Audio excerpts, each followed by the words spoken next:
Assalamualaikum warahmatullahi wabarakatuh. Alhamdulillahirrabbilalamin. Bersyukur kepada Allah atas nikmat hari ini. Oke teman-teman, kembali lagi bersama saya di Syuhada Channel. Ya, udah lama nggak upload video. Mudah-mudahan teman-teman masih support channel ini ya, untuk terus berkembang. Oke, kali ini tidak repair handphone atau tidak memperbaiki handphone, tetapi masih di sekitar servisan juga ya. Teman-teman bisa lihat di atas meja ini sudah ada LCD, spare part LCD 2 buah. Dan teman-teman ketahui, 2 LCD ini adalah jenis LCD untuk HP yang sama. Maksudnya tipe HP yang sama, yaitu Oppo A15 ya.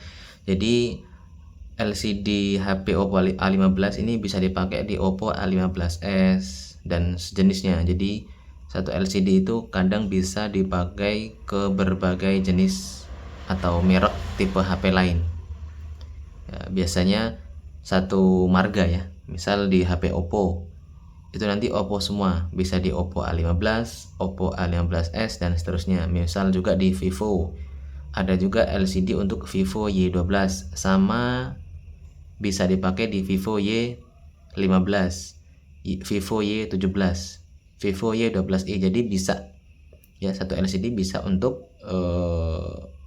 tipe HP yang lain, tapi masih dalam brand yang sama ya, kurang lebih seperti itu.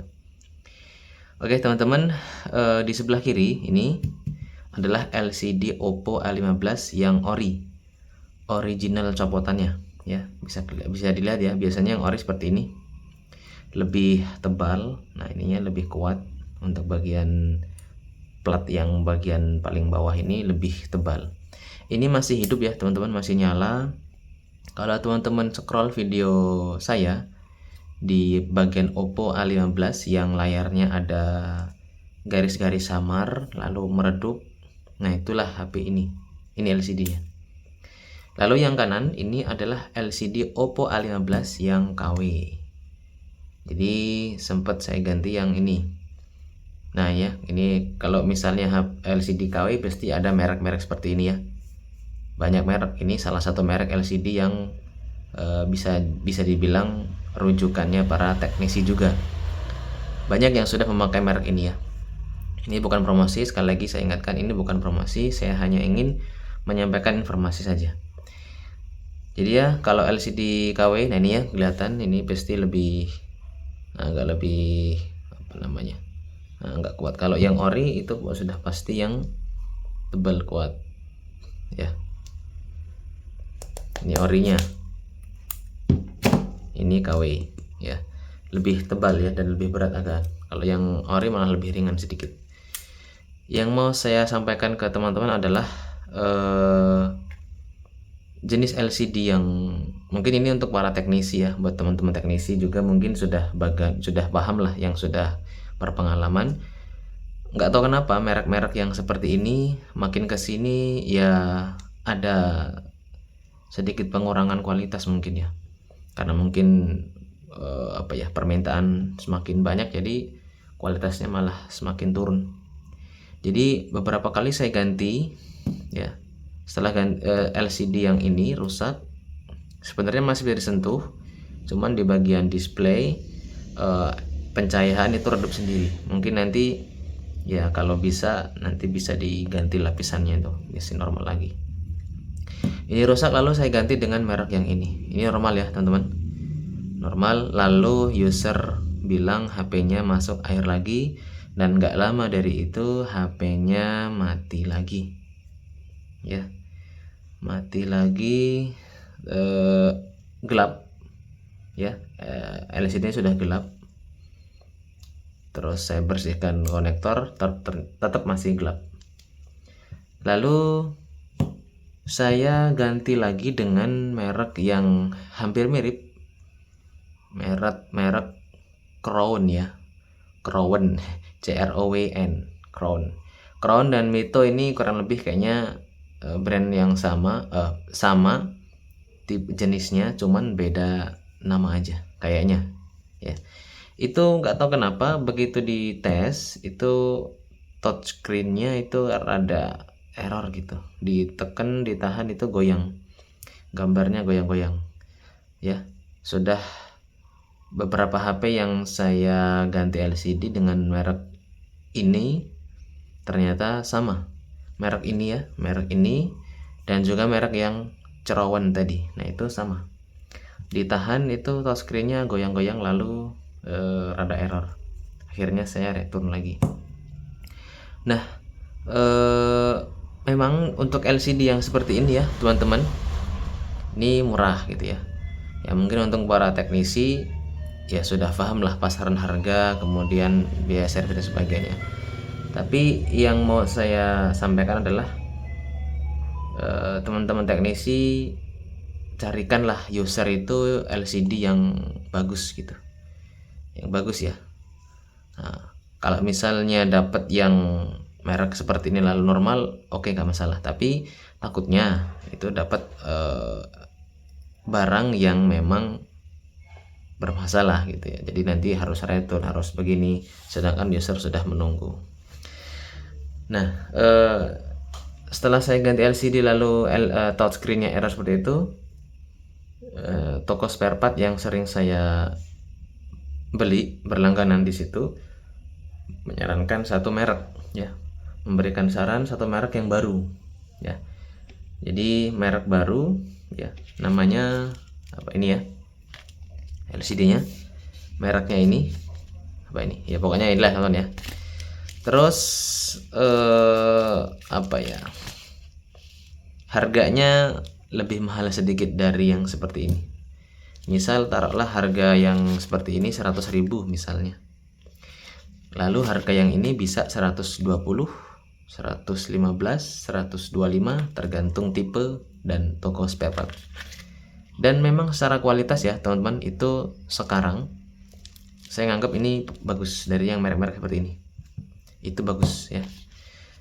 Dari touchscreen normal, lalu layar lebih terang, terus bersih, terus apa yang namanya, frame rate di layarnya itu nggak delay gitu, enak ya merek ini. Lalu di frame itu langsung ngepas di frame, nggak ada celah, dan pinggirnya itu hampir sama kayak yang orinya seperti ini, rada melengkung.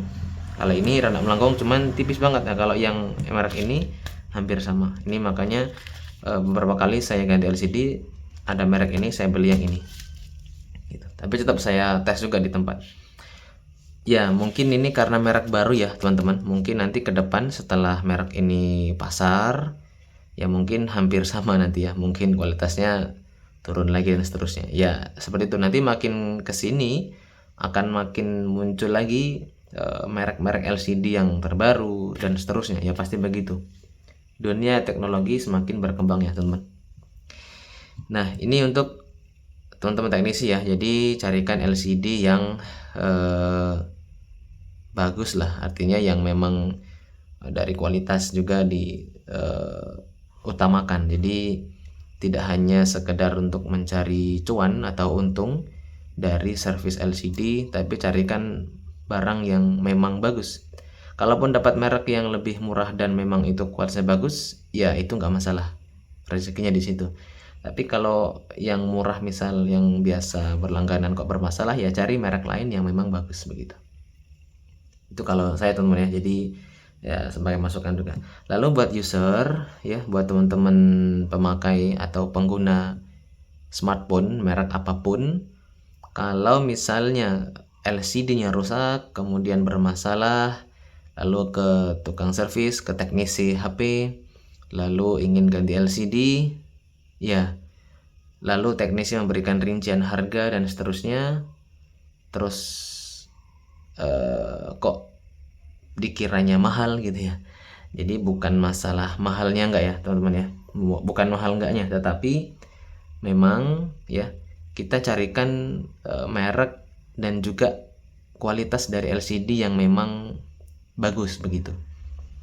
Jadi nggak asal cari LCD lalu pasang, nggak. Kita harus tes, kita harus apa namanya ya, oprek-oprek dulu lah di layarnya, apakah ada masalah di touchscreennya, terutama di pencahayaannya, kemudian di secara fisiknya ada cacat atau enggak ya, itu semua dites. Nah, kalaupun dapat yang mahal, mungkin dikasihnya merek LCD yang bagus. Jadi memang ya semakin mahal semakin bagus ya, kebanyakan seperti itu. Dan juga merek-merek yang lebih mahal kayak ini tadi memang kualitasnya kan bagus, jadi disitulah kenapa bisa lebih mahal biasanya gitu. Jadi teman-teman user dimanapun itu jangan terpaku dengan harga servis LCD yang murah gitu ya. Misal ini kan ya mungkin teman-teman was-was atau ragu gitu, jadi kalau misalnya ditawarkan dengan harga murah ya, yaitu pasti ya mungkin ada, tetapi resiko yang ke depan itu tetap ke teknisi.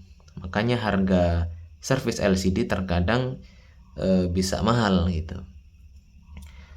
Lalu buat user juga, mentang-mentang ada yang murah, misal di sana cuman 200, di sana cuman 2,5, kok di sini 300. Jadi masing-masing teknisi itu mempunyai standarnya masing-masing ya teman-teman. Ini bukan merendahkan teknisi lain, tapi punya standar kerja masing-masing gitu. Jadi menghargai jasanya itu ya namanya jasa ya. Jasa ini nggak ada ukuran patokannya harus segini, nggak ada, kecuali kalau jualan ya. Jadi kalau jasa itu terserah yang teknisinya mau minta berapa gitu. Tapi jasa itu sudah disesuaikan ya, sudah disesuaikan dengan standar kerjanya gitu. Dan ada resiko-resiko yang harus ditanggung ketika nanti user komplain dan seterusnya. Itu pernah saya alami ya teman-teman ya. Jadi ketika ganti LCD ya, ganti air masuk air ganti LCD, lalu ya saya cuman ganti LCD aja, lalu saya kembalikan, rusaknya mungkin ya sebelum saya ganti LCD sudah rusak ya, lalu kembali ke saya komplain kok jadi nggak bisa. Nah, jadi untuk mengantisipasi seperti ini itu tetap teknisi tanggung jawab gitu ya. Jadi dari kejadian tadi saya tetap tanggung jawab, saya bongkar lagi, saya periksa kembali, alhamdulillah masih diberikan kemudahan ya, jadi normal kembali HP-nya. Nah, itulah kenapa bisa mungkin standar kerjanya beda, kemudian jasa yang diberikan, harga jasanya ya mungkin berbeda juga gitu. Jadi teman-teman user jangan terpaku dengan yang harga murah ya, terus cepat selesai dan sebagainya, yaitu mungkin bonus lah kalau emang begitu, tapi jangan terlalu tergiur dengan yang seperti itu ya. Jadi semuanya teknisi itu punya standar masing-masing begitu.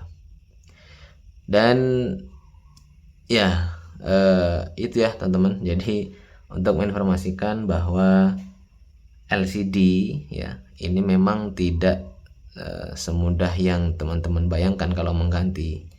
Jadi nggak asal beli copot pasang, nggak, ada resiko-resiko yang harus diperhatikan juga ke depannya dan seterusnya begitu ya. Jadi dan resiko-resiko itu ya pasti nanti user akan ke teknisi kembali komplainnya, kok jadi nggak bisa, kok malah jadi rusak. Nah, itu kan di luar kendali juga ya, memang bukan salah teknisinya karena hanya masang, tapi tetap tanggung jawab kan gitu. Nah, itulah kenapa kadang harga servis LCD kok bisa mahal begitu ya teman-teman. Jadi buat teman-teman, yang pertama untuk para teknisi ya, kalau misalnya cari LCD, carikanlah yang terbaik, yang mungkin ya walaupun harganya lebih mahal, tapi kalau itu lebih bagus nggak masalah. Lalu buat teman-teman user, jangan terpaku dengan harga servis LCD yang bisa dibilang murah ya, yaitulah standar kerjanya masing-masing gitu, jadi tidak bisa dibandingkan.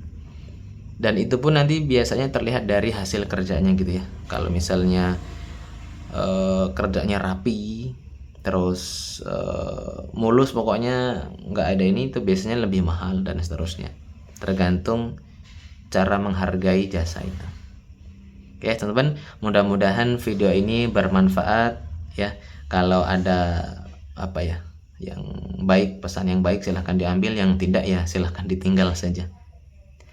Like jika suka video ini, dislike jika tidak suka. Assalamualaikum warahmatullahi wabarakatuh.